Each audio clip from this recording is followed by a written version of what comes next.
Oh, welcome my relatives to Eagle and Condor. My name, Tony Gonzalez, your host, and welcome to the program. And be sure to tell your friends about this program too on public access TV channel 29 in San Francisco and online at sfc.tv.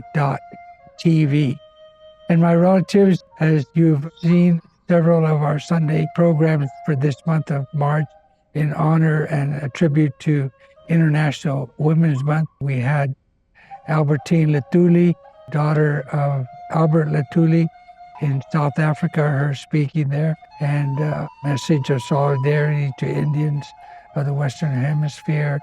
The video included Nelson Mandela speaking at King Stadium in Durban, South Africa, which I had videoed myself. We also had Dean Whitehorse, who was featured in a movie documentary called Ama, A-M-A, which in Navajo means mother, in many other languages too. I'm sure it sounds so familiar.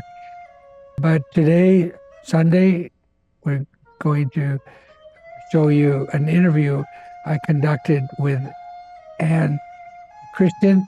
And Ann is a Sami indigenous woman living in Sweden.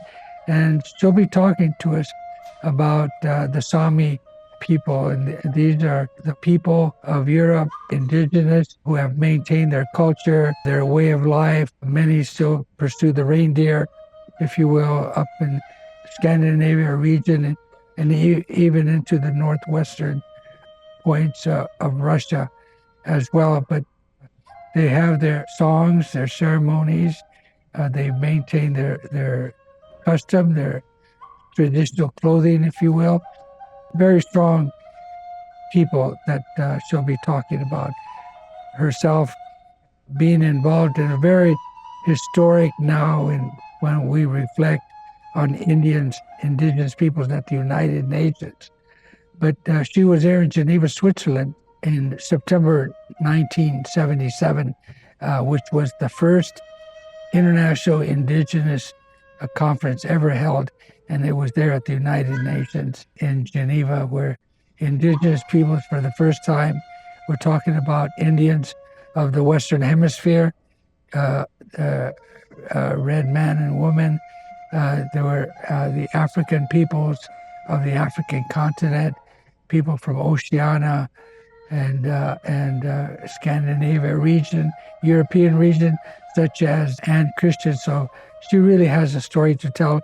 I interviewed her during February 24, 25 last month, while I was invited, as well as her.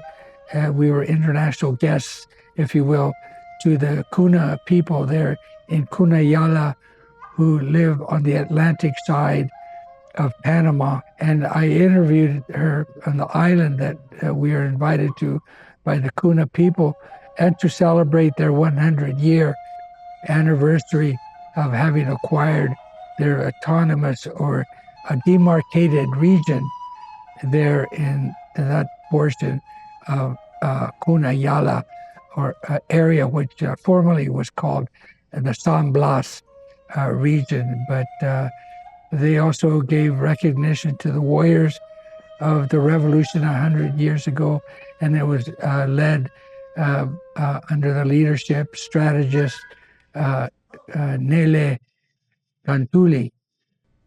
And he lived on after the revolution, a good life, but he taught his people how to continue with the struggle. And to this day, when they celebrate, they reenact different portions of the revolution there that led to the victory and acquiring their territory. The Kuna people are among 7 other indigenous tribal peoples in Panama. They are among the 3 of the largest, and their population varies from 70 to 100,000 peoples. But we had the conference celebrating a 100-year anniversary in the island of Ustupu, Ustupu has 3,000 inhabitants, which is the largest of the 48 other inhabited islands, which some have very few and some have a little bit more. But Ustupu is the largest with 3,000 inhabitants. And of course, many came from other islands to the celebration during those days. And in the course of that, I had the pleasure, the honor of interviewing Ann Christian, the Sami lady, who will be a good part of this interview. My relatives and the Sami people, they're white Indians, if you will. They're not Vikings, although there was some intermarriage perhaps later on, but the Sami people were there in Scandinavia region way before the Viking era in that period, but not to be confused. And I encourage you to, while looking at and listening to Ann, that the white people or the Caucasian or Anglo-Saxon that you may be referred to, depending on your European origins. But think about your peoples and your indigenousness, because it's indigenous peoples and traditional knowledge and way of life and teaching others that will help us continue to sustain ourselves as two-legged on this planet and to provide security. This knowledge for the seven coming generations. Along with that will be a video of my relatives that I want to screen for you also, and it's called Give Us Our Skeletons. It depicts the racism that the Sami peoples have been subjected to over these years within those countries, whether Denmark, Finland, Norway, Sweden. Some still fail to acknowledge their history there on those lands, which is what Anna Christian will have tried to explain to us, that the government will acknowledge a day for them in the year of Sweden's activities and acknowledge their culture, even acknowledge and recognize a parliament that consists of Sami peoples, but they're not considered Sami or indigenous peoples in the 10-year cycle of the Sweden census. Can you imagine that? So they're not recognized at those official levels, but kind of a very condescending way of just acknowledging their culture, and but not them as an indigenous people. So listen in with Anna in that regard, and the film itself depicting the racism, some eugenic methods of scrutinizing bones that this government has of the Sami peoples, measuring their heads, and very similar to the eugenics process that was here in North America, U.S. proper, as we screened the movie Amma last week with Gene Whitehorse, somewhat also referring to that practice in that period. My relatives, but it's very similar, which I wanted to say now.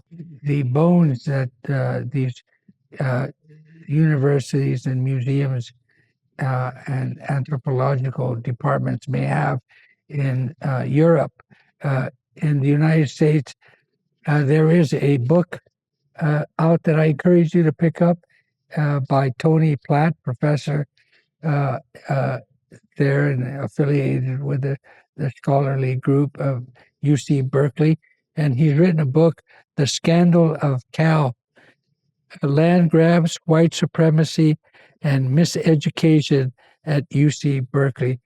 And there, my relatives are well over 15,000 bones stored away that are due to be redistributed, if you will, to the appropriate tribal peoples of California and other places. And in the U.S., by mandate, under a law called the Native American Graves Protection and Repatriation Act of 1990, the federal law to relinquish, give back those bones, very similar to the film that I mentioned to you, Give Us Back Our Bones, of the Sami peoples. But that law, referred to as NAGPRA here in the United States, California has done a little bit better intended to fill in the gaps of the federal law of NAGPRA, and it's referred to as California NAGPRA, California Native American Graves Protection and Repatriation Act of 2021, I believe. There's been several amendments to the California NAGPRA now. I encourage you to look into that. And of course, in the book by Professor Tony Platt, refers extensively to this heinous situation of holding on to these bones, and somewhat reluctant in the process of returning the bones back to indigenous peoples. He refers to glacially slow procedures at UC Berkeley, as he mentioned in his previous one of 12 books by Tony Platt, one called Grave Matters. I encourage you to get that. And in that book, he also mentioned the NAGPRA and also the UN Declaration on the Rights of World's Indigenous Peoples, where there is strength for the repatriation of Native American and indigenous peoples' bones. And in the Declaration on the Rights of Indigenous Peoples that he refers to, that would be, my relatives, for you to look into in Article 12. And if I may just real quickly refer to you in that book, the Declaration on the Rights of Indigenous Peoples, United Nations, in this booklet, Article 12, my relatives, says in part, Indigenous peoples have the right to manifest, practice, develop, and teach their spiritual and religious traditions, customs, and ceremonies, the right to maintain, protect, and have access in privacy to their religious and cultural sites, the right to the use and control of their ceremonial objects, and the right to repatriation of their human remains. So there's also a subsection 2 to that Article 12, my relatives, but look it up, the United Nations Declaration on the Rights of Indigenous Peoples, and in the book that Professor Tony Platt referred to, my relatives. So check that out.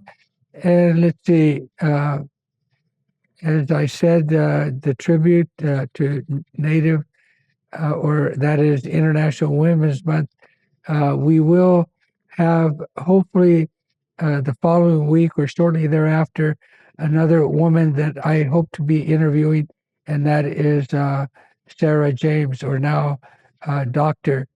Sarah James, Indigenous woman of Arctic Village, Alaska. That's 100 miles north of the Arctic Circle, where Dr. Sarah James lives, and she'll be here in the Bay Area this week coming during March 26th through the 29th, I believe, at the Binary Conference, the Bioneers Conference, as many in the Bay Area are familiar with. This is their 29th annual gathering, and Dr. Sarah James is expected to be a speaker during that time. But hopefully while she's here in the Bay Area, I will interview her and have her talk to us about how her people are now under threat in northern Alaska, particularly in the northeastern corner of Alaska, which we refer to a region of the Alaska National Wildlife Refuge, which has had protection over these decades by mining companies and gas and oil who have wanted to extrapolate these resources from there. And even up to the former President Joe Biden had provided an executive order for the protection, but now with the 47th president in charge, and with the motto of drill, baby, drill, they intend to go into that on-war Alaska National Wildlife Region. Dr. Sarah James will explain to us about that threat and what you can do to protect, particularly that region, because there are reindeer, the caribou reindeer, if I may say, who migrate through that area to other calving grounds where they give birth to their babies. But we're talking about well over 300,000 porcupine caribou up and around that area who migrate to and back and forth. And as I mentioned, the birthing area that they annually go to, but they are under threat. This is a traditional subsistence food to the Gwich'in and other indigenous peoples in that area. Sarah James will tell us that story. All right, my relatives, I hope you enjoy this interview that I conducted in the island of Ustupu on a special invitation by the Kuna people to celebrate their anniversary, and Kristen talking to us about the Sami peoples of Scandinavia and Sweden in particular. Thank you.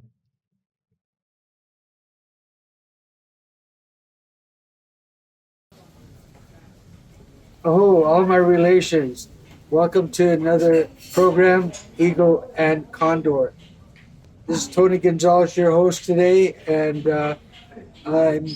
this is February 24th, 2025, but I hope to have this presented to you as soon as possible. A program very important. I'm here at this moment talking to you from a place called Ustupu. It's an island.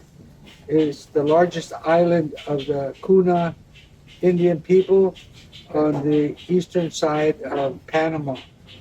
And the Kuna indigenous peoples here, I've been invited, several of us have been invited to participate in a celebration commemorating 100 years of the demarcated territory. That's an autonomous region that they acquired through revolution and struggle. So I'll have another segment that could explain further on the struggle itself of how they acquired that, the individuals, the leadership. But here we are. The temperature is somewhat maybe in the 80s here. We have some international guests, and the Kuna Congress has been meeting the last couple of days here until February the 26th. And among our guests here on the island, I have the honor and the pleasure of introducing to you a good friend of mine, and her name is Anna Kristen. Anna Kristen is an indigenous woman. She's Sami, not to be mistaken with an Anglo-Saxon or white people. You know, there are indeed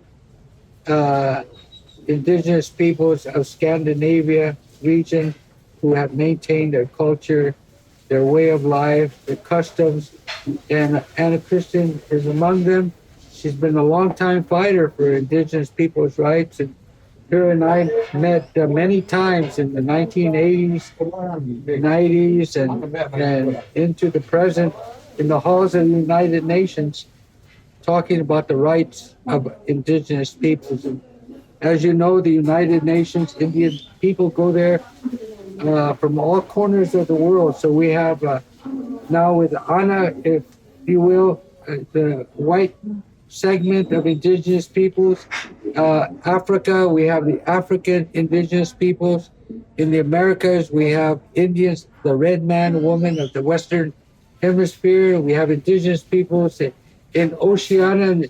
There's a lot of confusion sometimes. People would even see Anna and they just think that she's a white woman, you know, but this is how far removed we are ourselves of our indigenous heritage. So my program, Eagle and Condor, is from the voices from the bottom up to try to decolonize the mind and help you become aware that indeed there are indigenous peoples in the world. In fact, the United Nations and the World Bank, if you will, have documented that there are well over 400 million indigenous peoples, and that number is increasing annually. So, and this is the mindset of helping decolonize, whereas people, including white people, some of you that are watching, to remember who you are, your heritage. We're not just Americans, and what is indeed an American? Does that mean you relinquish your heritage in France or in Europe or Oceania? When indeed these people are still alive and well, practicing their culture, their spirituality, their customs, their language, and it's in full force today. Fast forward, the United Nations in 2007, September of 2007, adopted the Declaration on the Rights of Indigenous People. So please look that up. There are 46 articles in that declaration, and Anna Christian, who we're going to be talking about, is among those people that helped forge that from the beginnings in the 1980s and on through its adoption, as I said, in 2007. And that with that adoption, I have to also clarify, my relatives, that although the United Nations General Assembly adopted it, there was reluctance. There were 4 countries in the world that did not approve or adopt it. They were reluctant. They were a stumbling block all the way. But ultimately, my relatives, those that refused to sign the declaration in 2007 included Australia, New Zealand, Canada, and the United States. And why? One point is that every one of these countries that I mentioned to you have treaties, agreements, and other arrangements with indigenous peoples that have been, by and large, neglected, disregarded, or dismissed. But lo and behold, is to understand, for example, in the United States, the U.S. Constitution, Article 6, treaties are the supreme law of the land. And that's what the American Indian Movement and other organizations projected as they moved into Geneva beginning in 1977. So with that long introduction, I wanted to give you a sense of our discussion that we're going to have with a Sami woman of the Scandinavian region from Sweden specifically. And so we'll be talking to Anne about her involvement and some of the achievements and some of the concerns that her people, the Samis, have today. My relatives I have with me here, Aunt Kristen and Anne. You've come a long way here to the island in Ustupu on the Caribbean side of Panama for the 100-year anniversary of the Kuna peoples, Abayala, and the revolution that began 1925 and on through the present, 100 years strong. And I'm glad to have you here, and I wanted to ask you to take the opportunity to ask about yourself as a Sami, an indigenous person of the Scandinavian region, Sweden to be more specific. Please, if you would reintroduce yourself and tell us about your involvement in the indigenous struggles as an indigenous person from that region of the world. Yes. Well, as Tony says, my name is Ann-Christine and I live in Sweden. The Samis live in 4 different countries, not only Sweden, also Norway, Finland, and part of Russia. Are you the reindeer people? No, my family. Well, yes, the Samis are the reindeer. Okay, sorry, I'll get ahead of myself, please. The first. Well, anyway. Yes, my involvement more on an international level started in 1977, and that's when the World Council of Indigenous Peoples had a conference in Kiruna in Sweden in 1977. That was my first. There were a lot of indigenous representatives from, well, mainly North and South America. The indigenous peoples from other continents had really sort of come on board yet. So that's where my involvement started. And I've been practically working then for 40 years in the indigenous struggle, I would say. Doing different things. Well, you must have been 1977, a young person at that time. I guess you were among the indigenous youth movement of that time. Tell us a little bit about that era and how difficult it might even been to be recognized, because even some indigenous peoples have a problem recognizing Sami, or they see white people. Yeah. And so was there any problem, or like you with this World Council of Indigenous People, for example? How well were you accepted? Did you, and issues that you brought? Yeah, well, this was the second conference of the World Council. The first one was in Australia. And there's also been a smaller one in Canada. But no, we were not accepted. Especially the South American, they just wanted to throw us out. They could not comprehend or understand that there would be a white Indian. So, but it was then explained and so on. So at the end, they accepted we could stay. They were really, resistant. Well, let's call it internal racism, because even 1977, myself in North America, it was hard for indigenous people to recognize others outside the reservation or their federally recognized status. So I imagine it was an eye-opener, consciousness raising. The decolonization, we began to decolonize and recognize. And what, may I ask, were some of the issues at that time that you brought to them and wanted them to hear and maybe even take action, resolution? Many of the issues, sadly, are the same. Land. That's always been. And resources. Yeah, and resources. So that was on the table then, as it is on the table now. That was the main. And the Sami peoples were among the indigenous peoples that went to Geneva, Switzerland, participated the first meeting of Indians of the World, 1977. Not very many. I was one of them. Oh, wow.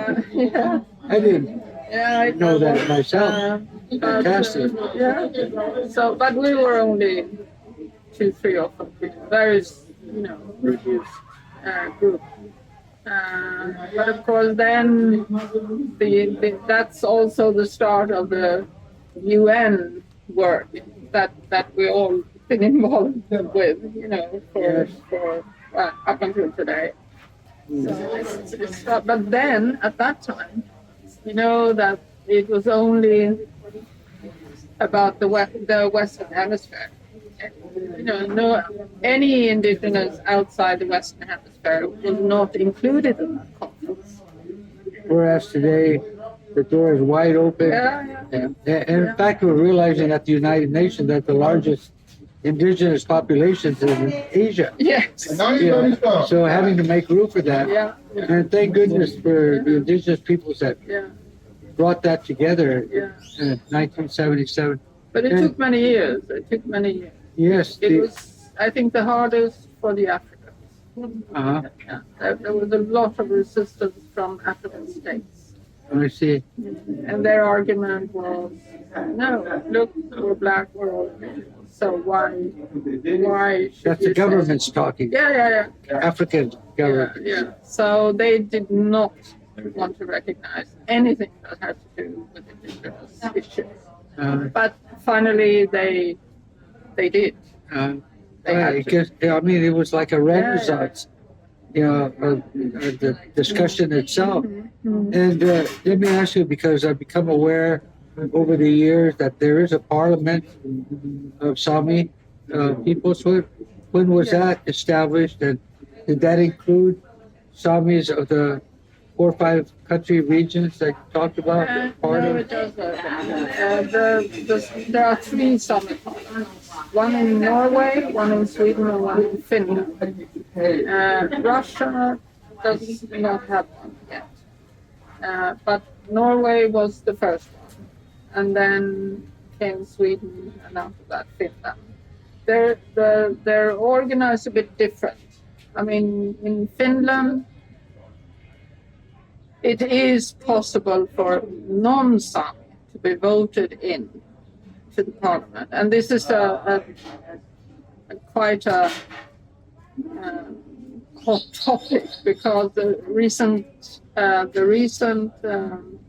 elections for the Finnish Sami parliament, there was a risk that the Samis would even be a minority in the Sami parliament. So it's really. But in Sweden and Norway is different. They're Samis only in the parliament of Sweden. So the parliaments have existed 40 years, about. And if I may ask you, even among the general population in those regions like Norway and Sweden, the country and its people have somewhat of difficulty acknowledging or recognizing that there are in fact indigenous people. I think more common to us during that time, even the reference was Laplanders. Yeah. So that's somewhat degrading and not the traditional name, but I guess it was a form of racism itself. Yes. What can you tell us about that period? Well, I mean, the Samis have gone through about the same that we heard yesterday. That In the Congress here. Yes, in the Congress here, when the Kunas, they were told that they could not use their traditional clothes, they had to, forget language, all that. Samis went through the same. Same. And Norway had an extremely strong assimilation campaign or process. Sweden also, but not as bad as Norway.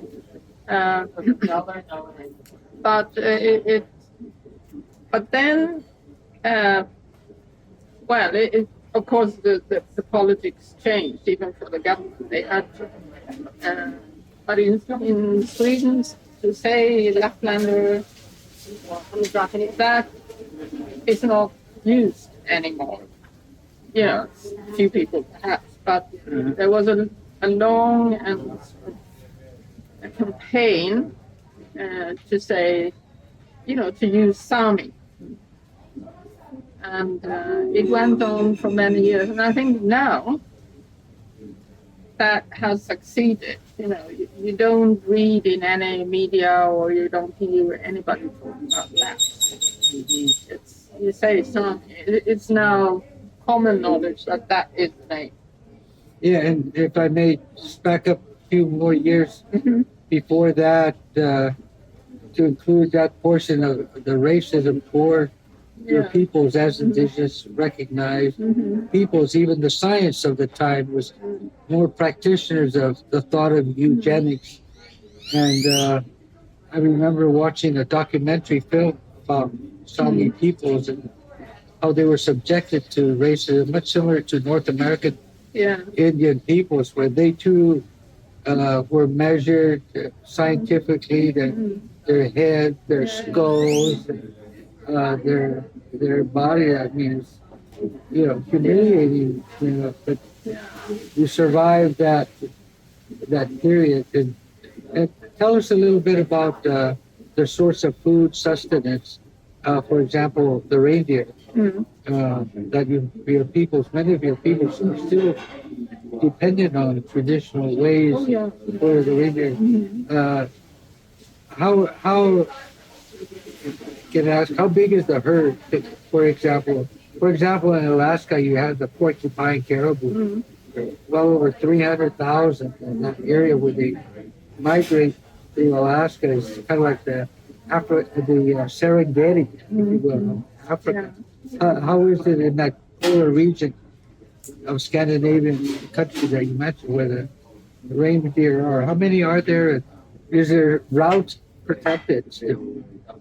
Well, number I couldn't tell you because it's a bit delicate question. You know, you don't ask a Sami herder how many reindeers he has. Oh, good one, thank you. And the government sort of have their number, but you know, it's a guess. As well. No, I think the migration routes are threatened. Well, first of all, access to the land. You know that the Swedish church is the second largest landowner in Sweden, in northern Sweden, and then the state. Of course, the state and then the church. And then there are private as well. So it makes it a bit complicated. But now, what is a bit more urgent is the boom of mining. You know, all the mines. The extractive industry. Exactly, that the government is planning. Of course, then. Does that include, gas, oil? No, we don't have that. Minerals, so there are other minerals. Iron.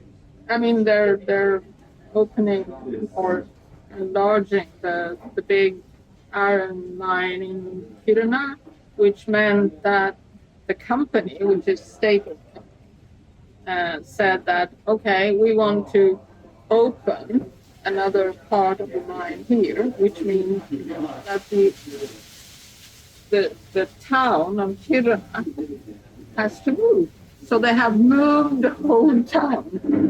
The church, the buildings, the schools, everything has moved, you know, just to open the mine.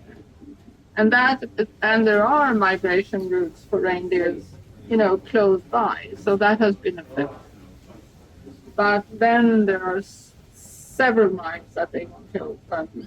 And of course, even if the Swedish, I'm talking more about Sweden here, but if the Swedish government would say, we won't do any mining, or you know, there is an EU decision or directive.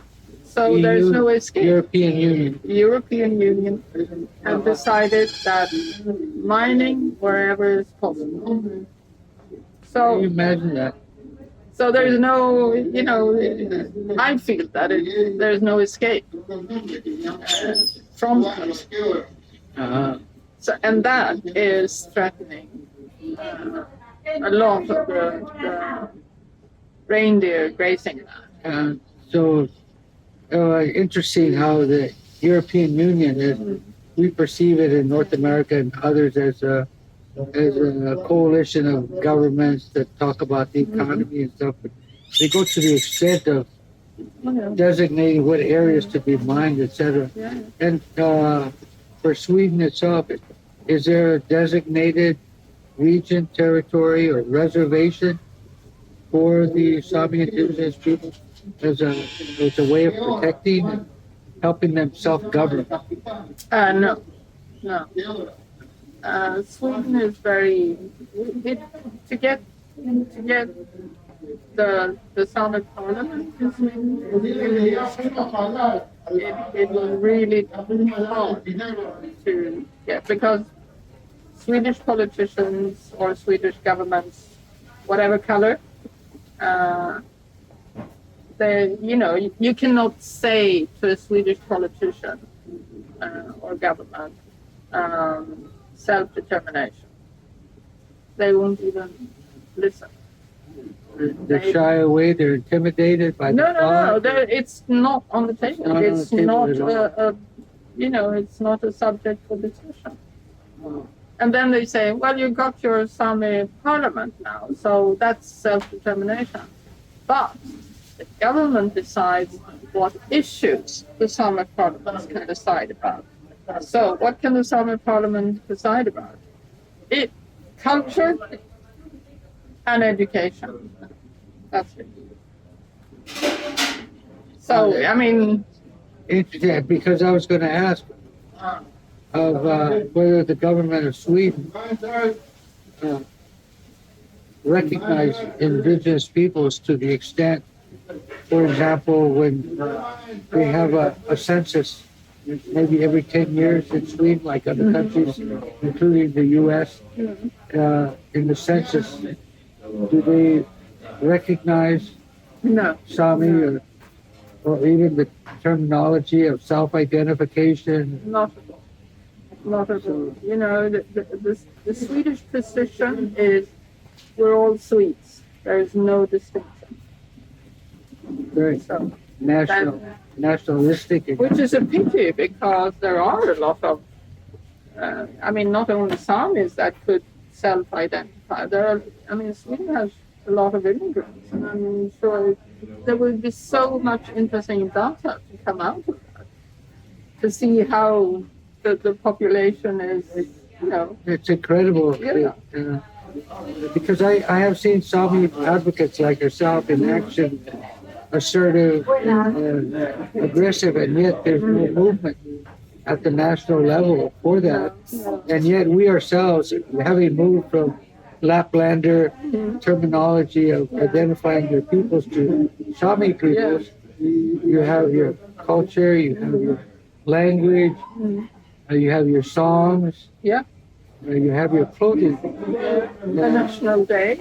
And the National Day, and yet the denial of acknowledging who you are as a people is persona non grata, as they say. So sometimes, well, that's really amazing. But I must say about the National Day, that has been sort of a... What day is that, by the way? That's the 6th of February. Okay. Yeah, 6th of February. So what is, in the beginning, nobody knew about it. Samis, of course, but apart from that, nobody knew. And then slowly. Now, this year, for instance, it was on the, national television, they had to show programs. So it's been, like an awareness raising, if you like, for the Swedes in general. And I think that has been really, really good. That has been, from zero to a national coverage on that day of different activities and things. Which well, you have to recognize the small steps also. No, it's interesting the global evolution of our being, who we are as a people. And again, there's an example such as in the United States. It was for a long time they did not acknowledge the sovereignty and the kingdom of Hawaii. Although they toppled it, and it was against even the president of the United States at that time, who opposed that occurring. But now there is acknowledgement of Hawaiian people, for example, as a peoples, sovereign peoples. They also have their national day, Queen Kalialani, I believe, and President Bill Clinton, I believe it was, also acknowledged the indigenous people. In fact, gave an apology for the overthrow and their conduct toward the kingdom. So, I think that's part of the optimism that we as indigenous peoples must continue to have, that we will persevere, we will overcome the obstacles, whatever. And for example, here, Kunayala and the Kuna peoples is a great example of their evolution and their 100-year anniversary, their revolution of 1955. To the present. And what can you tell us about the current threat of mining? Fast forward, we're talking about climate change and mining and gas and mineral resources. I don't know. The biggest threat, besides nuclear development, is the mining of lithium, for example. I don't know if there's any idea of that, or are there, what do you call it, the windmill generators? That also. How is that It evolving? affects, of course, it affects, the wildlife. And the government, the idea is to have it everywhere. But it's not only now the Samis that are protesting, that also local politicians in various, areas in northern Sweden, that they have some kind of an autonomy, so they can actually say no to windmill parks.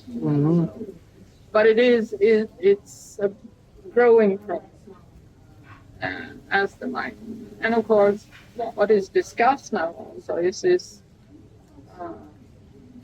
famous, I would say, the green economy, the green transition. To me personally, that is the biggest threat to indigenous peoples today. The transition to green economy. And moving away from fossil fuel, the industry, that extractive industry. But as we know, and our viewers are well aware, in the United States, this current president, number 47, was saying drill, baby, drill. It's really going, in a way, the opposite direction from other countries that are reducing emissions and trying to challenge, the climate change. But even with that kind of attitude, the other countries are less inclined to work toward reducing, because they still have a lot of oil and etc. in their areas. They don't want to lose the income. That cooperation is badly needed. But the natural resources, you and I know that those are mainly on indigenous land. Subsoil, for instance. Referred to sometimes as national sacrifice area. Yeah. Because that'll be the last place they're going So we know that reserve. Indigenous people all over the world, to me, as I said, That's the biggest threat today. And, Um, well, and your advocacy, your leadership as a young woman since 1977, and involvement with the NGO, yeah, World Council of Indigenous Peoples, the Sami Council. and the Sami Council. And I believe you also said you were in Geneva, Switzerland, Yeah, at yeah, the first indigenous meeting of all, yeah. as many Indians of the world for the first time, meeting together and laid somewhat of a precedence by a resolution at that time among yourselves. White Indians, Black Indians of Africa, Indians of the Americas, Oceania, Asia that were there, came out with a Declaration of Independence, Yeah. and which is today was the precursor Mm-hmm. to the United Nations Declaration Yeah. on the Rights of Indigenous Peoples, which was adopted by the General Assembly in 2007. What can you tell us a little about the 1977 conference? I can't tell you very much because it's so long ago. But Yes. of course, it was all. I think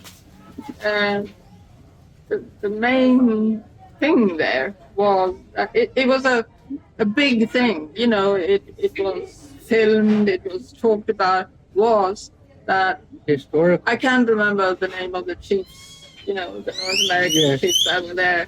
But in fact, that they walked into the United Nations. That was the sort of, Impressive. wow, that was the impressive, you know, moment that they walked through the gates and into the UN. That I remember the clearance. And I don't remember so much what was discussed or so, because, as I said, it was only about the Western Hemisphere. It was not an global indigenous conference. It was only the Western Hemisphere. It was called. Who helped set the tone Yeah, definitely, achievement definitely. of Because after that conference, of course, the rest of us was really, you know, no.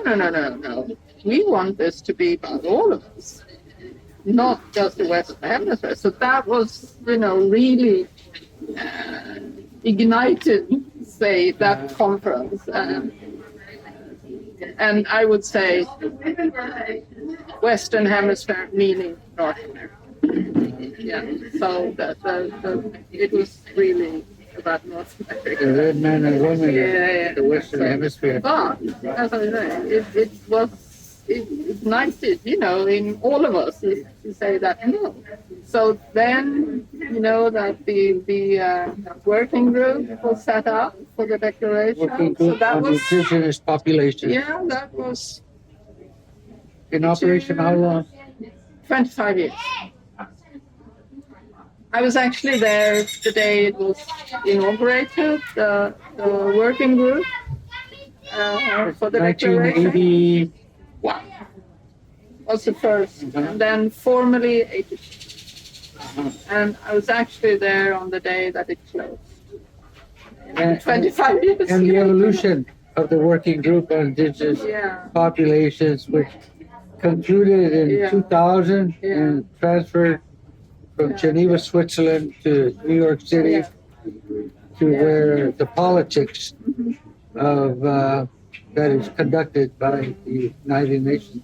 If I just go back a little bit, that 1977 gathering of Indians for the first time, included in the resolution acknowledging